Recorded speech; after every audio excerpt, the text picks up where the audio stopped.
Video kali ini, kita akan menganalisa atau membahas hasil pemeriksaan laboratorium yaitu leukosit, lanjutan dari video sebelumnya. Bagi teman-teman yang belum menonton video sebelumnya, klik tautan yang muncul di bagian atas kanan video ini. Yang belum subscribe, silahkan subscribe terlebih dulu, dan jangan lupa like, komen, dan share video ini, biar channel ini berkembang dan selalu memberikan informasi tentang kesehatan. Leukosit. Leukosit atau sel darah putih berperan melindungi diri dari infeksi dan penyakit. Saat tubuh terserang penyakit, kadar leukosit akan meningkat sebagai respons terhadap penyakit tersebut.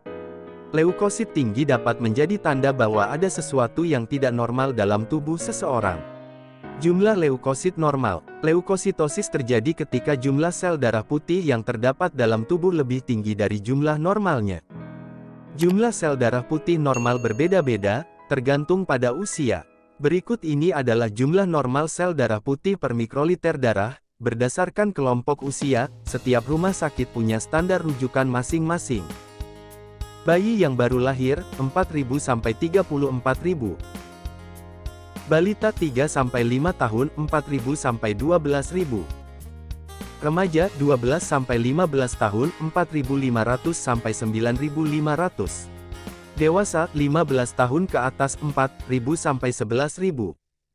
Gejala leukositosis. Gejala leukositosis yang muncul pada penderitanya bisa berbeda-beda, tergantung pada penyebabnya. Namun, leukosit tinggi umumnya ditandai dengan gejala-gejala di bawah ini. Demam, tubuh terasa letih atau lelah. Berkeringat pada malam hari, lebih mudah mengalami memar dan perdarahan. Berat badan turun drastis, gatal-gatal dan muncul ruam di kulit. Sesak napas. Kapan harus ke dokter? Jika Anda mengalami gejala di atas, segera ke dokter agar dapat dilakukan pemeriksaan lebih lanjut. Leukositosis dapat diketahui melalui pemeriksaan laboratorium terhadap pasien. Pada kondisi tertentu, seperti leukemia, infeksi berat, penolakan organ tubuh hasil transplantasi, sepsis, atau tumor, leukosit dapat meningkat hingga di atas 100.000 sel per mikroliter. Kondisi yang disebut dengan leukostasis atau sindrom hiperviskositas ini dapat membuat aliran darah menjadi terganggu.